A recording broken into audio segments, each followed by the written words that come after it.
$27 million in statutory levies to the association. Tongaat Hulett entered business rescue 2 years ago. Its business rescue practitioners now have a month to submit their appeal to the Supreme Court of Appeal. But SA Canegrowers Association says the sugar giant should stop fighting the issue, raising numerous concerns. Joining us this afternoon is Higgins Mdluli, who is the chairman of the SA Canegrowers Association. Mr. Mdluli, good to have you with us on Africa in Business this afternoon. Good afternoon, Tommy, and to your listeners. So you are against the latest decision that's been taken by Tongaat Hulett to file an appeal over the never-ending sugar levies case. Talk us through what your grievances are. We obviously were disappointed that they have decided to take the matter, continue the legal process. We were hoping that they will rather pay the outstanding fees than prolong this matter with legal action. As the action, it puts the livelihoods of the South sugar industry, including small-scale growers and the 1 million people that are dependent on the industry, at risk. So why do you think prompted Tongaat to derail the December 2023 decision that was taken by the Durban High Court that compelled them to pay the outstanding levies to the sugar industry? Why the turnaround?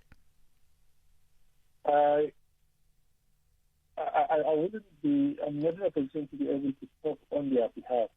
But when they took the matter to court, they were applying to the court after not paying the levies. They wanted the court to ratify that the payment of the levies could be suspended under the Companies Act. But the Durban High Court in 2023, it confirmed that the sugar legislation is legally binding, and they have to honor, and the Companies Act does not override the sugar legislation during the business rescue process. So hence, from our side, we believe that after that ruling, they would have then gone ahead and paid the outstanding money to the growers, as we really need it as growers. So if this issue continues to persist, how is it likely to impact the sugarcane growers? We have other challenges currently that are there in the industry, and we are worried that further delayed payment will be recommended to the thousands of growers and the rural economies of Mpumalanga and KwaZulu-Natal that the sugar industry sustains. So we are worried about losing more jobs and the livelihoods that it supports. So there have been rumors as well that a company called Remoho Investment that belongs to a Zimbabwean businessman, Rutenuro Moyo, will hold around 56% of the restructured Tongaat business. Is that something that you are aware of?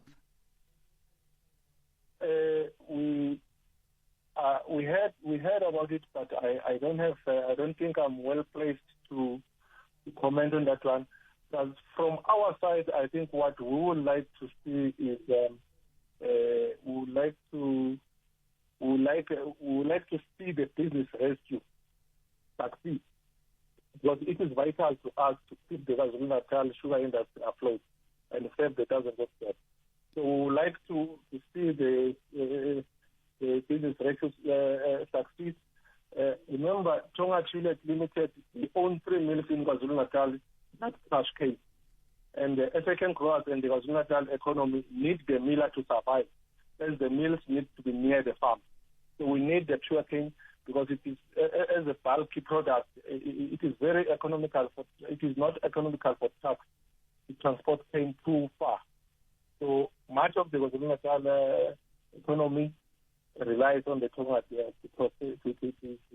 process their cane. So we are hoping that the meeting of the 8th bears a positive result in terms of the success of the business.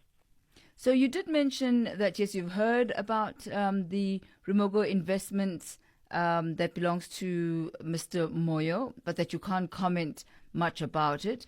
So if indeed this restructuring does go ahead and they acquire the 56% of the restructured Tongaat, what will be your plan of action? And what would be the ramifications of such an acquisition or a merger? We don't have control over that. I think from our side, SA Canegrowers would like to see the 526 million that is owed to the growers paid. So because that caused the growers to receive less for their cane in the 2023 season and the millers. So we had to pay in extra to cover the levies that Tongaat did not pay. Whatever the business rescue process becomes, from our side, we would like a process that will end up paying back that 526 that is owed to the growers and the millers, to the industry. And what kind of timelines do you have here until this debt becomes critical and ends up having a catastrophic impact on the industry? Do you have some date in mind? We don't have that date. From our side, we were hoping that by this time we would have received our money, because most growers had to also get loans to survive, because we had to pay in a lot of money when Tongaat could not pay the levies. So we are hoping for the earliest possible time for the money to be paid to the growers. So we thank you very much for your update this afternoon. Thanks, coming and the listener. Have a good one. Thank you, sir. That's Mr. Higgins Mdluli. He is the chairman of the SA Canegrowers Association. All they want really is, he says, for the business rescue to succeed.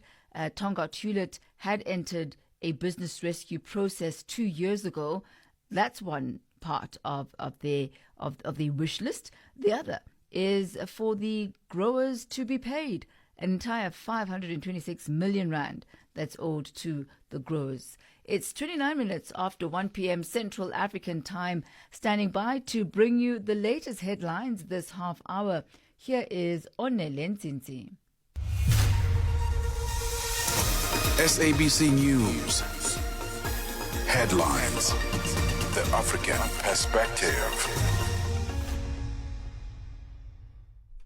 Thank you, Tammy. Protests against the soaring cost of living in Nigeria seem to have subsided today as few people turned out in major cities after security forces used lethal force to stop demonstrations. The South African Police Service is investigating how 90 undocumented